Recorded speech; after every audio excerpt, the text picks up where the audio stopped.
एक नगर में एक व्यक्ति रहता था।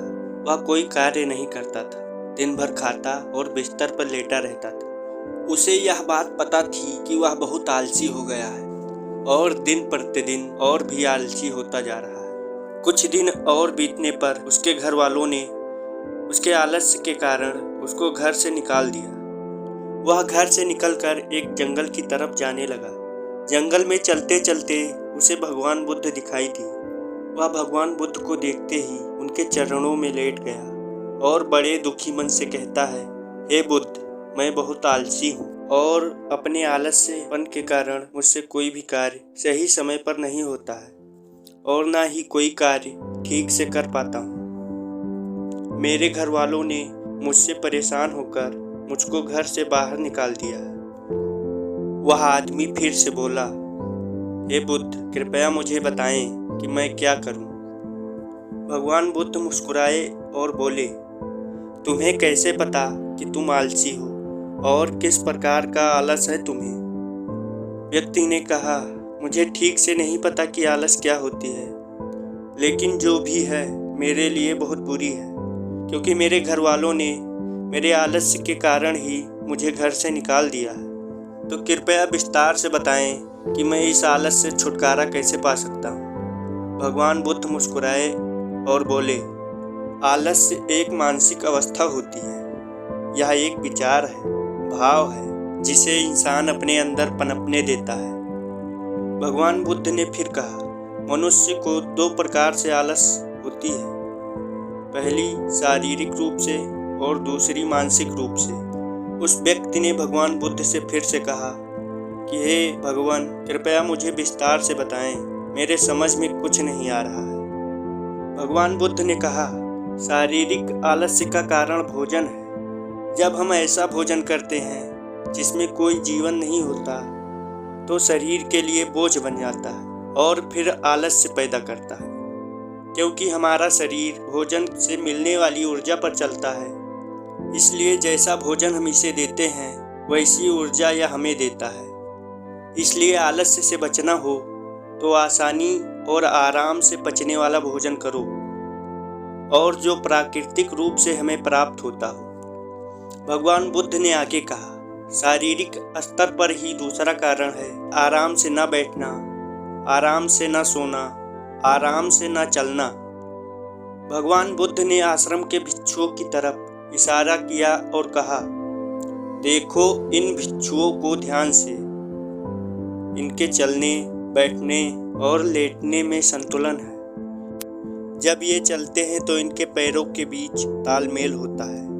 बैठते हैं तो गर्दन ऊपर और रीढ़ की हड्डी बिल्कुल सीधी होती है। जब लेटते हैं तो शरीर एकदम स्थिर और तनाव रहित होता है, जिससे वो आरामदायक और गहरी नींद लेते हैं। व्यक्ति बोला, क्या पर्याप्त नींद आवश्यक है? बुद्ध बोले, हाँ, न कम न अधिक। यदि रात को पर्याप्त नींद नहीं लेते हो तो कल का दिन आलस्य और नींद से भरा होगा। व्यक्ति ने कहा, हाँ, यह मैंने भी महसूस किया है। बुद्ध बोले, शारीरिक स्तर पर तीसरा कारण है सुबह जल्दी ना उठना। जल्दी तभी उठ पाओगे जब रात को सही समय पर सोओगे। इन आश्रम के भिक्षुओं को देखो, इनका रात को सोने का समय निश्चित है, तभी ये सुबह जल्दी उठ पाते हैं। हर एक भिक्षु का अनुशासन होता है और वही इनके जीवन में संतुलन लाता है। इंसान अनुशासन को एक बंधन समझता है, लेकिन यह सच नहीं है। अनुशासन हमें बांधता नहीं, बल्कि आज़ाद करता है। भगवान बुद्ध ने उस व्यक्ति से कहा, यदि आलस्य से बचना चाहते हो तो एक निश्चित दिनचर्या बना लो। व्यक्ति बोला, लेकिन शुरुआत कहाँ से करें? चलने से, बैठने से या लेटने से या फिर सुबह जल्दी उठने से? भगवान बुद्ध बोले, इसी समय से। जो भी कर रहे हो उसे ध्यान से करो और मन के स्तर से आलस्य को समझो। भगवान बुद्ध ने कहा कि अब मानसिक स्तर पर आलस्य को समझो। मानसिक स्तर का पहला कारण है, जब हम किसी कार्य को करने के लिए खुद को काबिल नहीं समझते तो हमें आलस्य आता है। क्योंकि हम वह कार्य पहले भी नहीं कर पाए थे। हम मन को यह नहीं समझाते कि पहले और अब के कार्य में बहुत फर्क है। साथ ही हम मानसिक तौर पर वह नहीं हैं जो पहले थे। तब से लेकर अब तक हमने बहुत कुछ सीखा है। मानसिक आलस्य से बचना है तो खुद पर विश्वास करना सीखो। भगवान बुद्ध ने कहा, मानसिक स्तर का दूसरा कारण है आलसी और छोटी सोच वाले व्यक्तियों के साथ रहना।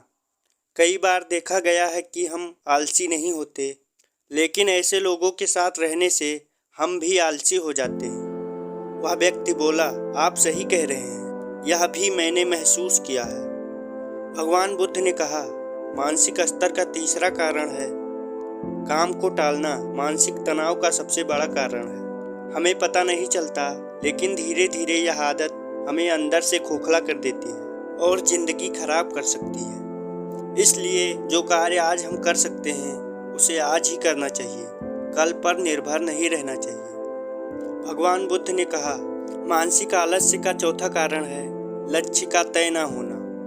भगवान बुद्ध ने उदाहरण देते हुए कहा कि मान लो तुम एक रेगिस्तान में हो और तुम्हें प्यास लगी तो क्या करोगे? उस व्यक्ति ने जवाब दिया, मैं पानी ढूंढने के लिए वहाँ के आसपास के गांव की तलाश करूँगा। भगवान बुद्ध बोले, यदि गांव नहीं मिला तो क्या करोगे?